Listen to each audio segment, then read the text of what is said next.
Hello दोस्तों, आप सभी का स्वागत है हमारे YouTube चैनल कविंदर भैया पर। तो दोस्तों, आज हम लोग कक्षा 8 का विज्ञान पढ़ेंगे। आज हम लोग इकाई 1 को अध्ययन करेंगे। ठीक है, हमारी इकाई का नाम है विज्ञान एवं तकनीकी के क्षेत्र में नवीनतम प्रगति।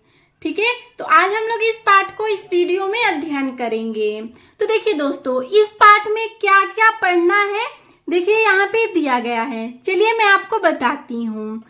विभिन्न क्षेत्रों एवं तकनीकी की नवीनतम प्रगति जैसे संचार, अंतरिक्ष, रक्षा एवं प्रतिरक्षा, चिकित्सा, कृषि, परिवहन, उद्योग, विनिर्माण ऊर्जा, व्यापार एवं वाणिज्य, शिक्षा में सूचना एवं संचार प्रौद्योगिकी तथा ई गवर्नेंस के क्षेत्र में।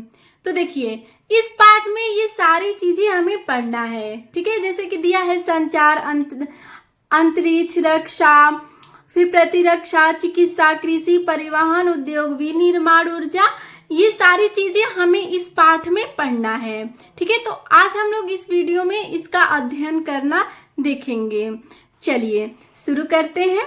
ठीक है, जैसा कि दिया गया है, जैसा कि आपने अपनी पिछली कक्षाओं में पढ़ा है कि कैसे विज्ञान और तकनीकी ने हमारे दैनिक जीवन को अत्यधिक प्रभावित किया है। इसी क्रम में हम विज्ञान एवं तकनीकी के विभिन्न क्षेत्रों में हुई नवीनतम परिवर्तनों का अध्ययन करेंगे। विज्ञान अपने हर नए अनुसंधान के साथ दैनिक जीवन को सरल एवं उन्नत वातावरण को विकसित करने के लिए लगातार प्रयासरत रहा है। विज्ञान एवं तकनीकी के नित नए विज्ञान शोध से संचार, शिक्षा, अंतरिक्ष, चिकित्सा, कृषि, परिवहन, उद्योग, ऊर्जा आदि क्षेत्रों में विभिन्न स्तर एवं विस्तार एवं विकास हुए हैं। तो दोस्तों, जैसा कि हमारा विज्ञान आज बहुत ही ऊंचाइयों पे पहुंच चुका है। ठीक है, तो इस वीडियो में हम लोग यानी कि इस पाठ में यही दिया गया है कि किस तरह से विज्ञान आज बहुत आगे चला गया है। ठीक है, वैज्ञानिक सोच से जैसे संचार, शिक्षा, अंतरिक्ष, चिकित्सा, कृषि, परिवहन, उद्योग, ऊर्जा आदि क्षेत्रों में जो है इसका विस्तार और विकास हुए हैं। तो इस पाठ में यही सारी बातें बताई गई हैं। ठीक है, आगे देखते हैं। किसी भी नई तकनीक के उपयोग से मनुष्य की दिनचर्या तथा कार्यशैली में सुधार आता है। अतः विज्ञान और प्रौद्योगिकी ने विभिन्न मूलभूत चुनौतियों का प्रत्यक्ष या परोक्ष रूप से डटकर मुकाबला किया है। इन मूलभूत चुनौतियों में कृषि, उद्योग, स्वास्थ्य सुविधाएं, घटते प्राकृतिक संसाधन आदि हैं। आइए इन मूलभूत चुनौतियों को दूर करने के उद्देश्यों के साथ साथ कृषि, उद्योग, ऊर्जा, संचार, परिवहन आदि क्षेत्रों में जो विस्तार हो रहे हैं उनका क्रमबद्ध अध्ययन करें। ठीक है, तो देखिए दोस्तों, जैसा कि हम लोग जानते हैं कि हमारा जो विज्ञान है बहुत आगे चला जा चुका है। इसकी जो चुनौतियां हैं ये प्रत्यक्ष यानी कि सामने से या अप्रत्यक्ष रूप से, यानी कि सामने से नहीं, यानी कि सामने से भी और सामने से नहीं, ये डटकर मुकाबला किया है। इनकी मूलभूत चुनौतियां जो है कृषि, उद्योग, स्वास्थ्य सुविधाएं, घटते प्राकृतिक संसाधन आदि हैं। तो देखिए दोस्तों, इसमें कहा गया है कि उन सब का आज हम लोग क्रम से अध्ययन करेंगे। तो पहला दिया है संचार के क्षेत्र में। ठीक है, तो संचार के क्षेत्र में देखेंगे। तो संचार के क्षेत्र में क्या है? संचार मानव की प्रगति के लिए अति महत्वपूर्ण है। ठीक है, संचार के क्षेत्र में टेलीफोन, टेलीविजन, कंप्यूटर, इलेक्ट्रॉनिक डाक सेवा यानी कि ईमेल और इंटरनेट का प्रयोग जनसंचार के क्षेत्र में क्रांति के रूप में आए। देखिए दोस्तों, संचार यानी कि होता है उसका सुविधा, ठीक है। तो देखिए, जो संचार है वो मानव प्रगति के लिए अति महत्वपूर्ण है। जैसे कि टेलीफोन है, टेलीविजन यानी कि टीवी, और कंप्यूटर, इलेक्ट्रॉनिक डाक सेवा यानी कि ईमेल, और इंटरनेट का प्रयोग जनसंचार यानी कि लोगों की सुविधा यानी कि लोगों के संचार के क्षेत्र में क्रांति के रूप में आया है। ठीक है, आगे देखते हैं। कंप्यूटर के आविष्कार के बाद संचार के क्षेत्र में नित नए आयाम स्थापित हो रहे हैं।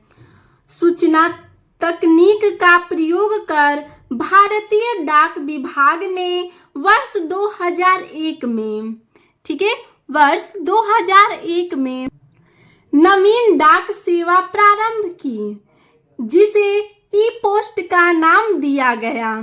ठीक है, 20वीं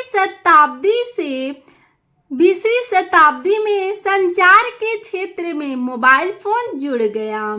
ठीक है, मोबाइल फोन तकनीक अत्यंत प्रभावशाली होकर उपग्रह के माध्यम से मानव के साथ जुड़ गया। 21वीं शताब्दी में यह नई नई तकनीक से सुसज्जित होकर एक नए नाम स्मार्ट मोबाइल के साथ 3G यानी कि थर्ड जनरेशन, 4G यानी कि फोर्थ जनरेशन, ठीक है, जनरेशन टेक्नोलॉजी, 5G यानी कि फिफ्थ जनरेशन के रूप में उपलब्ध है। देखिए दोस्तों, अब आ गया हमारा मोबाइल, ठीक है, जो 21वीं शताब्दी में नई नई तकनीक से सुसज्जित होकर एक नया नाम आ गया इसका, स्मार्ट मोबाइल, जिसमें 3G, 4G, 5G, ठीक है, आ गया है। आगे देखते हैं। संचार के क्षेत्र में वीडियो कॉन्फ्रेंसिंग, वाईफाई यानी कि वायरलेस डिलेटी एवं वाईमैक्सिंग, ठीक है, वाईमैक्स तकनीक भी वैज्ञानिकों की एक अद्भुत देन है। 3G, 4G, 5G प्रौद्योगिकी द्वारा ब्रॉडबैंड, ठीक है, wireless internet, data, video, television की कार्यक्रम इत्यादि अब मोबाइल फोन पर आसानी से उपलब्ध हैं। बिना किसी बाधा के वीडियो क्लिपिंग व मनोरंजन का आदान प्रदान अब संभव हो गया है। देखिए दोस्तों, ये जो मोबाइल आया, ठीक है, यानी कि 21वीं शताब्दी से, यानी कि जो एक नई नई तकनीकी बनाई गई थी जिसका नाम स्मार्ट मोबाइल था, इसमें अब 3G, 4G, 5G वाला जो टेक्नोलॉजी आया, इससे हम लोग घर बैठे आसानी से जो हम लोग टीवी पर, ठीक है, रेडियो में, इस इंटरनेट से देख सकते थे, अब हम आसानी से मोबाइल में देख पाते हैं, ठीक है, बिना किसी बाधा के, और हम लोग वीडियो कॉल भी कर लेते हैं, मनोरंजन भी हमारा इस मोबाइल से हो जाता है। अब दूसरा आता है शिक्षा में सूचना और संचार प्रौद्योगिकी ICT के क्षेत्र में। तो इसमें दिया है ICT। तो ICT का फुल फॉर्म क्या होता है? तो ICT का फुल फॉर्म होता है इंफॉर्मेशन एंड कम्युनिकेशन टेक्नोलॉजी, ठीक है, यानी कि सूचना और संचार प्रौद्योगिकी। ठीक है, तो चलिए इसको देखते हैं। इसमें दिया गया है शिक्षा के क्षेत्र में शिक्षा के स्तर को सुधारने के लिए ICT योजना की शुरुआत किया गया, यानी कि शिक्षा के क्षेत्र में जो शिक्षा हमारा है उसे सुधारने के लिए इंफॉर्मेशन एंड कम्युनिकेशन टेक्नोलॉजी का शुरुआत किया गया। ठीक है, ICT का ये फुल फॉर्म था। इसके अंतर्गत छात्रों को मुख्यतः अपनी ICT कौशल क्षमता बढ़ाने और कंप्यूटर सहायक शिक्षण प्रक्रिया के माध्यम से सीखने का अवसर प्राप्त हुए। यह योजना छात्रों के विभिन्न सामाजिक, आर्थिक, डिजिटल डिवाइस और अन्य भौगोलिक अवरोधों को पार करने का सेतु है, यानी कि माध्यम है। ठीक है, जो आईसीटी अपनाई गई, ठीक है, तो वो शिक्षा के लिए अपनाई गई थी, जिसमें जो छात्र थे वो कंप्यूटर भी सीख सकते थे इसके माध्यम से। ठीक है, और सामाजिक, आर्थिक और डिजिटल डिवाइस और अन्य भौगोलिक अवरोधों को पार करने के ये एक माध्यम है। क्या? तो आईसीटी। ठीक है, आगे देखते हैं। दिया है शिक्षा के स्तर को सुधारने के लिए विशिष्ट शिक्षकों की नियुक्ति की गई, जो आईसीटी के केंद्रित शिक्षा देने में समर्थ हो। स्कूल योजना में आईसीटी के अंतर्गत कई राज्यों एवं केंद्र शासित राज्यों को स्मार्ट स्कूलों का अनुमोदन किया गया है। इसका उद्देश्य युवाओं को आईसीटी का प्रयोग करते हुए वैश्विक स्तर पर, देखिए दोस्तों, इसमें आया है वैश्विक स्तर, यानी कि विश्व से संबंधित, यानी कि जो विश्वव्यापी होता है उसे वैश्विक स्तर कहते हैं। ठीक है, वैश्विक स्तर पर प्रतिस्पर्धता का संस्थापन। ठीक है, यहाँ पे देखिए दिया है प्रतिस्पर्धता। तो प्रतिस्पर्धता का मतलब होता है कि किसी भी पुरस्कार से हमें लाभ या श्रेष्ठ स्थान के लिए, ठीक है, दो या दो से अधिक समूहों या संस्थाओं के बीच जो होने वाली होड़ होती है उसे ही कहते हैं प्रतिस्पर्धा। ठीक है, प्रतिस्पर्धा। आगे देखते हैं। जीविका और ज्ञान आधारित समाज की बढ़ोतरी से सृजनात्मक दृष्टि से तैयार करना है। यहाँ पे दिया है एक और शब्द, सृजनात्मक। तो सृजनात्मक मतलब होता है, ठीक है, सृजनात्मक दृष्टि मतलब होता है रचना संबंधी योग्यता। ठीक है, तो देखिए यहाँ पे जो दिया है इसका मतलब होता है रचना संबंधी योग्यता। ठीक है, आगे देखते हैं। दिया है यह शिक्षा के क्षेत्र में सहायक सामग्री के रूप में एक नई क्रांति है, जो बच्चों को खुशनुमा वातावरण एवं मनोरंजक तरीके से शिक्षा प्राप्त करने एवं विषय के प्रति भय को दूर करने में सहायक सिद्ध हो रही है। शैक्षिक अवसरों को विस्तृत करने, उच्च शिक्षा के क्षेत्र में उल्लेखनीय विकास एवं शिक्षा की गुणवत्ता बढ़ाने के लिए आईसीटी एक प्रभावशाली साधन है। उच्च शिक्षा में बढ़ता नामांकन अनुपात तथा शिक्षा के विस्तार में प्रतिशिक्षित शिक्षकों की उपलब्धता में आईसीटी की भूमिका पर नेशनल मिशन ऑफ एजुकेशन बल देता है। ठीक है, आईसीटी के अंतर्गत स्मार्ट स्कूल एवं ई किताबों के प्रयोग को बढ़ावा दिया जा रहा है। अब हम लोग देखेंगे अंतरिक्ष प्रौद्योगिकी के क्षेत्र में। ठीक है, तो चलिए इसका अध्ययन करते हैं।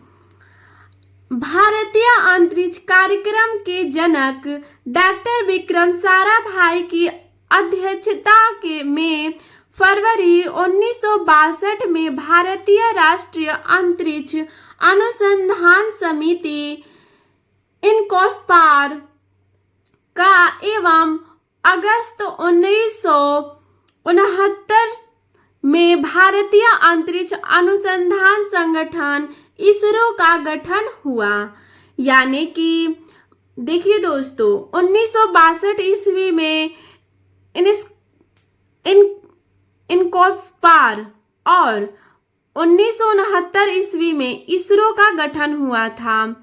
ठीक है, एक छोटे से रॉकेट परीक्षण से शुरुआत करके अंतरिक्ष प्रौद्योगिकी एक ऐसी मुकाम पर पहुंच गई है जिसकी हमने कल्पना भी नहीं की थी।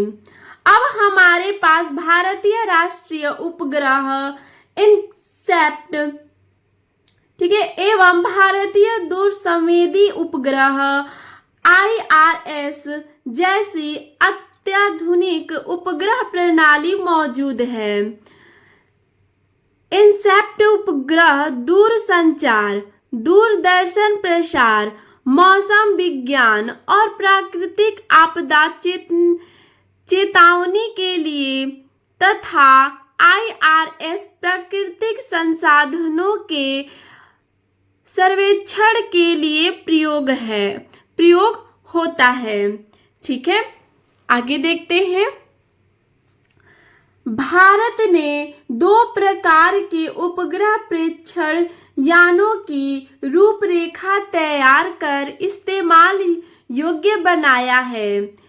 इनमें एक है ध्रुवीय उपग्रह प्रेक्षण यान, जिसे कहते हैं PSLV, जिसमें भारतीय सुदूर संवेदन उपग्रह प्रक्षेपित किए जाते हैं, और दूसरा है भूस्थैतिक उपग्रह प्रक्षेपण यान यानी कि GSLV, जिसमें इनसेप्ट परिवार के उपग्रह छोड़े जाते हैं।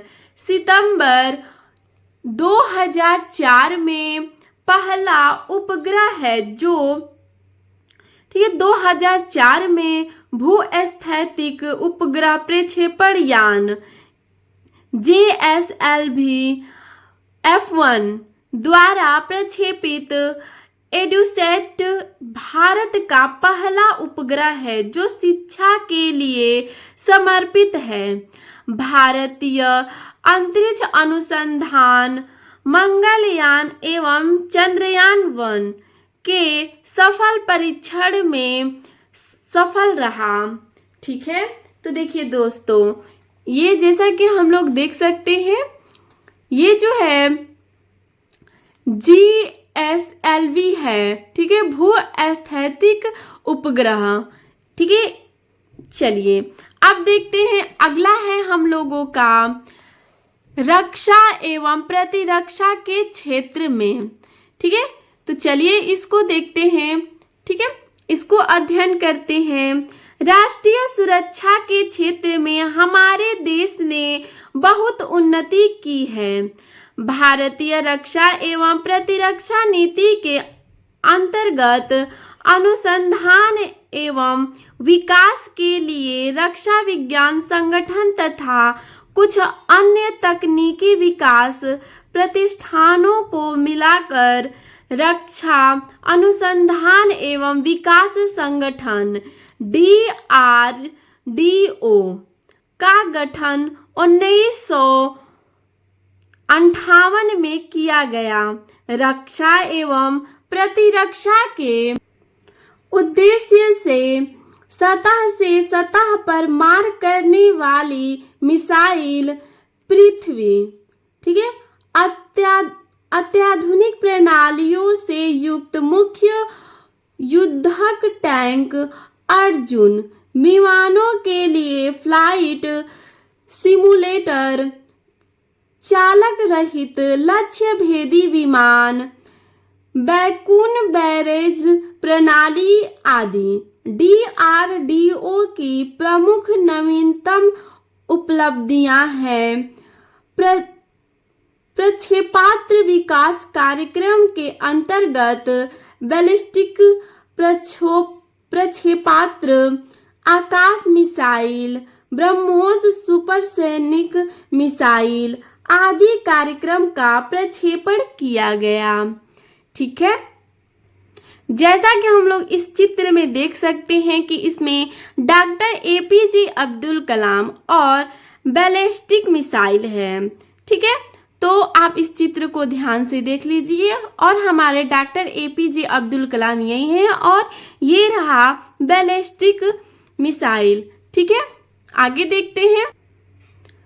जल अभियानों के संचालन के लिए समुद्री बेड़े और सामरिक मिसाइल तथा आकाशीय प्रक्षेपास्त्रों का विस्तार हुआ है।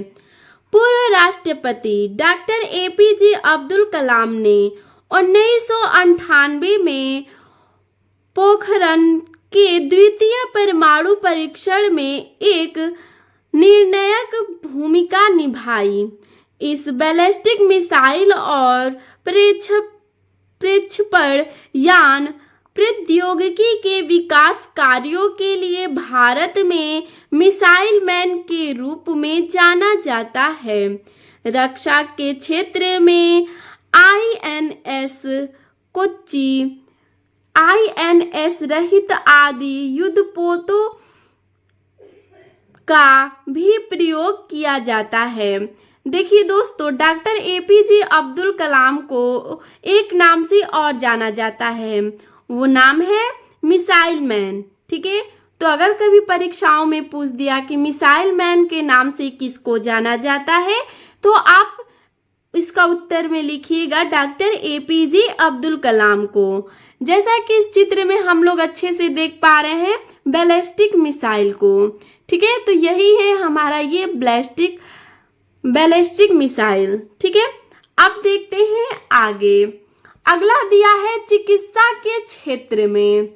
ठीक है, तो अब हम लोग अध्ययन करेंगे चिकित्सा के क्षेत्र में। ठीक है, इस हेडिंग को देखकर अब हम लोग इसके बारे में अध्ययन करेंगे।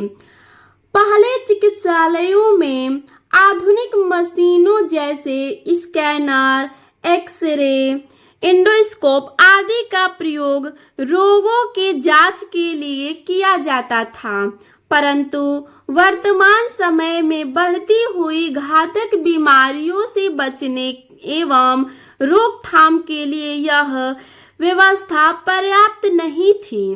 अतः आधुनिक चिकित्सा पद्धति के अंतर्गत निदानमूलक एवं उपचारमूलक तकनीक का प्रयोग हुआ। ये निदानमूलक एवं उपचारमूलक तकनीक है रेडियोग्राफी, एंजियोग्राफी, ठीक है, कंप्यूटेड टोमोग्राफी, सीटी, जिसे सीटी स्कैन कहते हैं, सीटी। ठीक है, और है एक मैग्नेट रिजोनेंस इमेजिंग, यानी कि एमआरआई होता है ना। ठीक है, और एक है सोनोग्राफी आदि।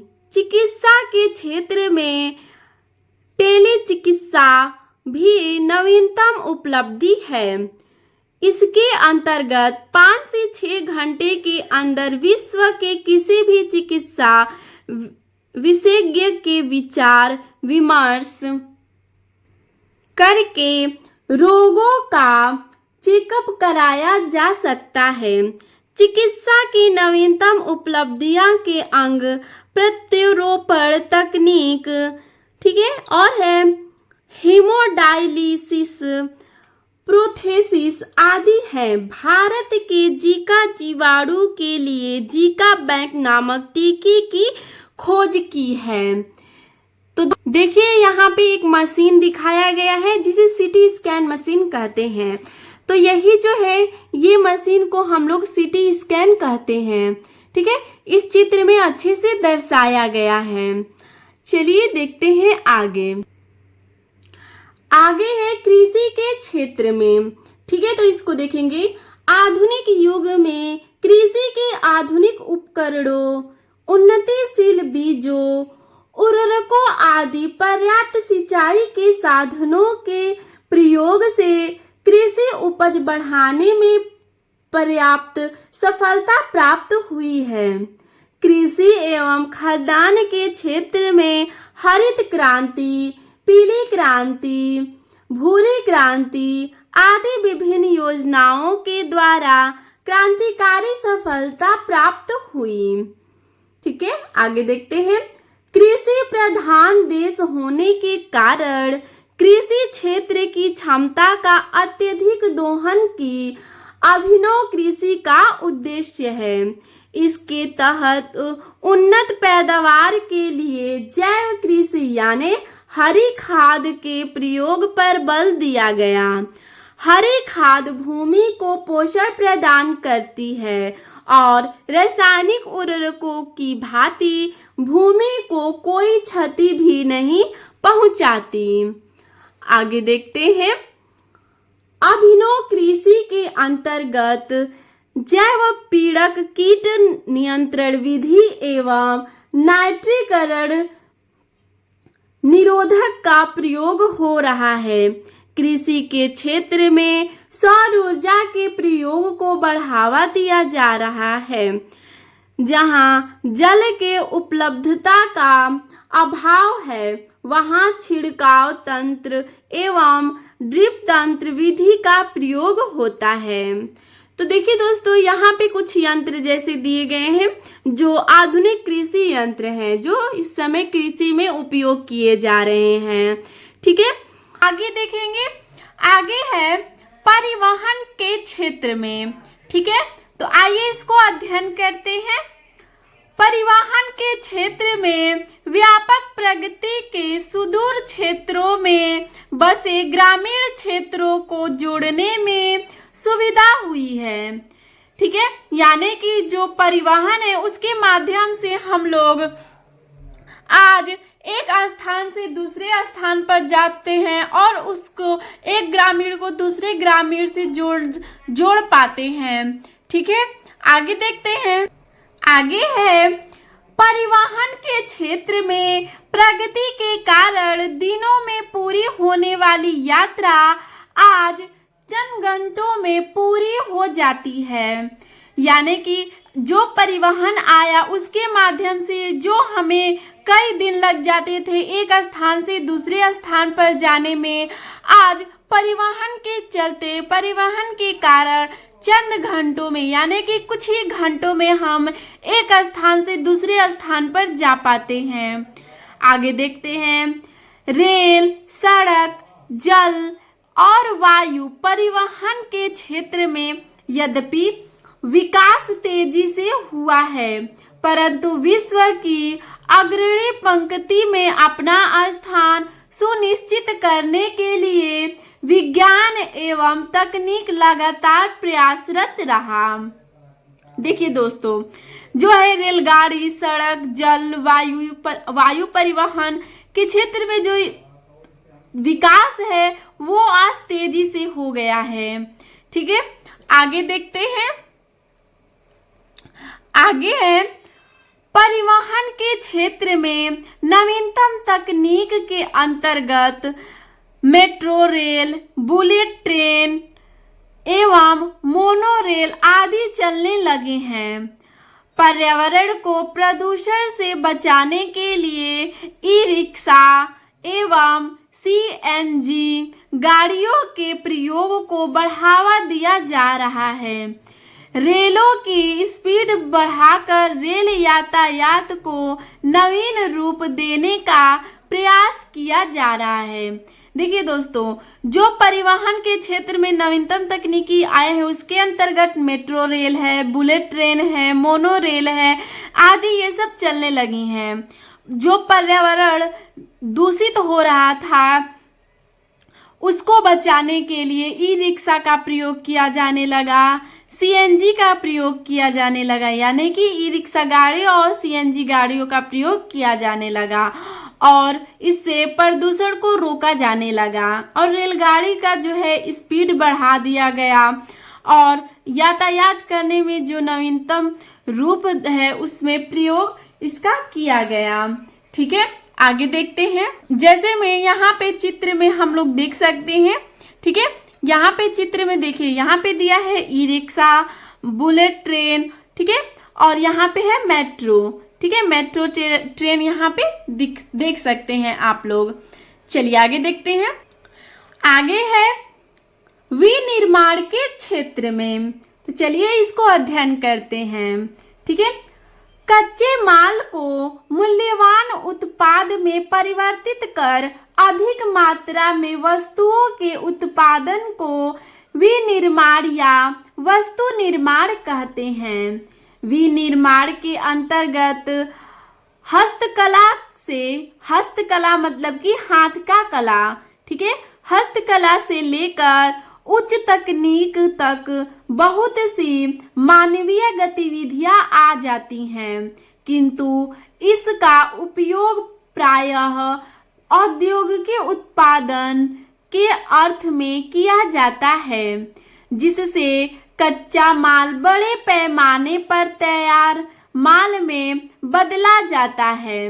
विनिर्माण से तैयार माल उपभोक्ताओं द्वारा उपयोग किया जाता है।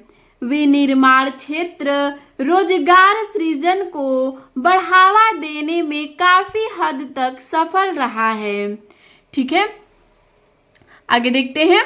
विनिर्माण क्षेत्र किसी भी अर्थव्यवस्था की संपन्नता का जनक होता है। इसका विकास हमारे प्रकृति और कृषि संसाधनों के मूल्य संवर्धन के लिए भी महत्वपूर्ण है। हमारी नीतिगत आवश्यकताओं को पूरा करने और संपोषणीय विकास की दृष्टि से भी विनिर्माण क्षेत्र का संवर्धन जरूरी है। राष्ट्रीय विनिर्माण नीति में राष्ट्रीय विनिर्माण और निवेश क्षेत्रों की स्थापना, व्यापार के नियमों की युक्तिसंगत और सरल बनाना, बीमार इकाइयों को बंद करने की व्यवस्था को सुगम बनाना, औद्योगिक प्रशिक्षण और कौशल उन्नयन के उपाय बढ़ाना और विनिर्माण इकाइयों और संबंधित गतिविधियों में असंधारिता पूंजी लगाने के लिए भी प्रोत्साहन देना शामिल है। ठीक है, अब देखते हैं अगला। आगे दिया है उद्योग के क्षेत्र में। ठीक है, तो चलिए इसको अध्ययन करते हैं। पहले देश में उद्योग धंधे बहुत कम थे, किंतु आज हमारा देश औद्योगिक क्षेत्र में बहुत तरक्की कर चुका है। उद्योगों के कारण गुणवत्ता वाले उत्पाद सस्ते दामों में पर आसानी से उपलब्ध होने लगे हैं और लोगों के रहन सहन के स्तर में अत्यधिक परिवर्तन दिखने लगा। ठीक है, वर्तमान समय में प्रमुख उद्योग हैं खनन उद्योग, लौह एवं इस्पात उद्योग, सीमेंट उद्योग, कोयला उद्योग, पेट्रोलियम उद्योग, ठीक है, कपड़ा उद्योग, रत्न एवं आभूषण उद्योग, चीनी उद्योग आदि। BALCO, HINDALCO और NALCO आदि एल्यूमीनियम उद्योग के कारखाने हैं। ONGC और OIL पेट्रोलियम उद्योग के कारखाने हैं। मथुरा में मथुरा रिफाइनरी है। उद्योगों के क्षेत्र में देश को अग्रणी बनाने के लिए मेक इन इंडिया योजना की शुरू किया गया। ठीक है, मेक इन इंडिया योजना शुरू किया गया। ठीक है, जो इंडिया से बना रहता है उस पे लिखा रहता है मेक इन इंडिया। ठीक है, चलिए आगे देखते हैं। इसके तहत विदेशों के कई निवेशकों को भारत में विभिन्न व्यवसायों में पैसा लगाने के लिए एक अवसर उपलब्ध कराया जा रहा है। भारत में बने हुए उत्पादों के लिए राष्ट्रीय और अंतर्राष्ट्रीय स्तर पर घरेलू कंपनी के साथ ही बहुदेशीय कंपनियों को अवसर देने का लगातार प्रयास किया जा रहा है। ठीक है, अब आगे देखते हैं। अगला दिया है ऊर्जा के क्षेत्र में। ठीक है, तो आइए इसको अध्ययन करते हैं। आज कई तरह के ऊर्जा स्रोत इस्तेमाल में लाए जाते हैं, जैसे कोयला, पेट्रोलियम, प्राकृतिक गैस, नाभिकीय ऊर्जा, पवन ऊर्जा, सौर ऊर्जा आदि।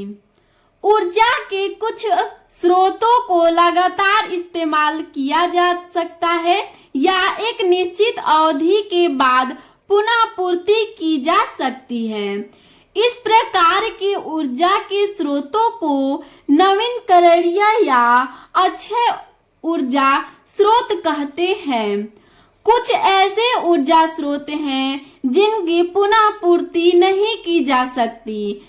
इस प्रकार के ऊर्जा स्रोतों को अनवीकरणीय ऊर्जा स्रोत कहते हैं। वर्तमान में अधिकांश ऊर्जा हम अनवीकरणीय स्रोतों से ही प्राप्त करते हैं। इन ऊर्जा स्रोतों के भंडार सीमित हैं और इनके खत्म होने में अब बहुत ज्यादा समय नहीं लगेगा। ठीक है, जैसे कि यहाँ पे हम लोग चित्र में देख सकते हैं सोलर सेल पैनल यानी कि सौर ऊर्जा को। ठीक है, चलिए अब आगे देखते हैं। देखिए दोस्तों, यहाँ पे दिया है ऊर्जा के स्रोत जो चित्र के माध्यम से हमें समझाया गया है। तो चलिए मैं आपको बताती हूँ। देखिए जैसे दिया है ऊर्जा के स्रोत होते हैं दो, नवीकरणीय, अनवीकरणीय। ठीक है, तो नवीकरणीय में आते हैं पवन, सूर्य, पृथ्वी, वन, जल, जैव। ठीक है, और अनवीकरणीय स्रोत में आते हैं पेट्रोल, कोयला, केरोसिन और रसोई गैस। ठीक है, यहाँ पे जो है सौर ऊर्जा के जो है स्रोतों को, दोनों स्रोतों को समझाया है। ठीक है, चलिए अब आगे अध्ययन करते हैं।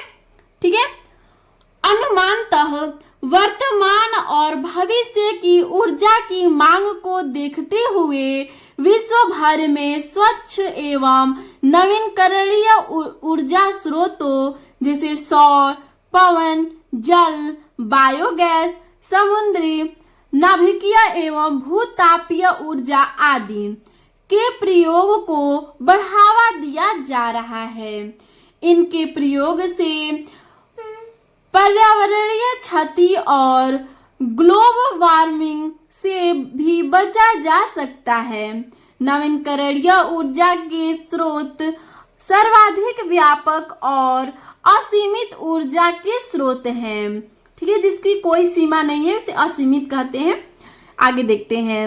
अन्य नवीकरणीय ऊर्जा स्रोतों की तुलना में सौर ऊर्जा सबसे महत्वपूर्ण एवं कम प्रदूषणकारी है। इसी क्रम में जवाहरलाल नेहरू राष्ट्रीय सौर मिशन योजना की शुरुआत हुई। ठीक है, इस मिशन का उद्देश्य सौर ऊर्जा के क्षेत्र में देश को वैश्विक नेता के रूप में स्थापित करना है। तो अगला है हम लोगों का हेडिंग व्यापार एवं वाणिज्य। तो इसको हम लोग अध्ययन करेंगे। चलिए देखते हैं। व्यापार का अर्थ है क्रय और विक्रय एवं वाणिज्य का अर्थ है धन प्राप्ति के उद्देश्य से वस्तुओं का क्रय विक्रय। आरंभ में व्यापार एक सामान के बदले दूसरे सामान लेकर किया जाता था। बाद में वस्तुओं के बदले धातु, सिक्के, हंडी यानी कि BILL अथवा पत्र मुद्रा से हुई। मुद्रा के आविष्कार के बाद व्यापार में बहुत सरलता और सुविधा हो गई। आधुनिक युग में मुद्रा के स्थान पर क्रेडिट कार्ड का प्रयोग व्यापार में होने लगा। देखिए दोस्तों, पहले क्या होता था कि पहले जब लोग व्यापार करते थे तो एक वस्तु के बदले दूसरे वस्तु लिया जाता था। अब हो गया है सिक्के, हंडी या फिर क्रेडिट कार्ड आ गया है, जिसके बदले में हमें कोई भी सामान मिलता है। ठीक है, आगे देखते हैं। नवीनतम तकनीक के अंतर्गत व्यापार एवं वाणिज्य ई व्यवसाय या ई कॉमर्स के रूप में प्रचलित है। यह इंटरनेट के माध्यम से व्यापार का संचालन है। इसके अंतर्गत न केवल खरीदना और बेचना बल्कि ग्राहकों के लिए सेवाएं और व्यापार के भागीदारों के साथ सहयोग भी शामिल है। इंटरनेट के माध्यम से व्यापार से संबंधित उत्पादों का प्रचार प्रसार भी किया जाता है। ई वाणिज्य में मोबाइल कॉमर्स, इलेक्ट्रॉनिक धन हस्तांतरण, आपूर्ति श्रृंखला प्रबंधन, इंटरनेट विपणन, ऑनलाइन लेन देन प्रसंस्करण, सूची प्रबंधक प्रणाली आदि प्रौद्योगिकी सेवाएं हैं। ठीक है, आगे देखते हैं। फ्लिपकार्ट, स्नैपडील, अमेजन आदि ई कॉमर्स कंपनियां हैं जो आम जनजीवन में काफी प्रचलित है एवं अच्छा व्यवसाय कर रही है। अब देखते हैं अगला दिया गया है ई गवर्नेंस के क्षेत्र में। तो आइए इसको अध्ययन करते हैं। सरकार की आम नागरिकों के लिए उपलब्ध सुविधाओं को इंटरनेट के माध्यम से उपलब्ध कराना ही ई गवर्नेंस या ई शासन कहलाता है। इसके अंतर्गत शासकीय सेवाएं एवं सूचनाएं ऑनलाइन उपलब्ध होती हैं। यह अच्छे शासन का पर्याय बनता जा रहा है। ई शासन के उपयोग से शासन प्रणाली अधिक पारदर्शी, कुशल तथा जवाबदेह बनाई जा सकती है। इसके अंतर्गत शासन संबंधी सभी सूचनाओं को इंटरनेट पर उपलब्ध करा दिया जाता है। विद्यालय में दाखिला हो, बिल भरना हो या आय जाति का प्रमाण पत्र बनवाना हो, सभी मूलभूत सुविधाएं हिंदी में भी उपलब्ध हैं। आगे देखते हैं। केंद्र सरकार और राज्य सरकार के विभिन्न विभाग नागरिकों, व्यापारियों और सरकारी संगठनों को ही नहीं बल्कि समाज के हर वर्ग को सूचना और प्रौद्योगिकी की सहायता से विभिन्न सेवाएं प्रदान कर रहे हैं। 18 मई 2006 में शुरू हुई राष्ट्रीय ई शासन NEGP के तहत संपूर्ण भारत में साझा सेवा केंद्र CAC स्थापित किए गए।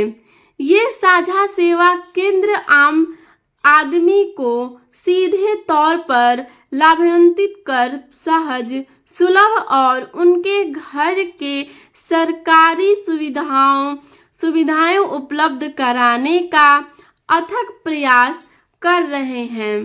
भारत सरकार द्वारा वर्ष 2017 में नए युग के प्रशासन के लिए एकत्रित मोबाइल एप्लीकेशन UMANG, ठीक है, इसका फुल फॉर्म होता है unified mobile application for new age governance, launch किया गया। यह ऐप नागरिकों को सरकारी व निजी क्षेत्रों की सुविधाओं की जानकारी एक ही स्थान पर प्रदान करता है। तो दोस्तों इस वीडियो में इतना ही था, ठीक है, यानी कि हमने पहले पाठ को अध्ययन कर लिया है। तो आप सभी को हमारा यह वीडियो कैसा लगा हमें कमेंट में जरूर बताइएगा। धन्यवाद।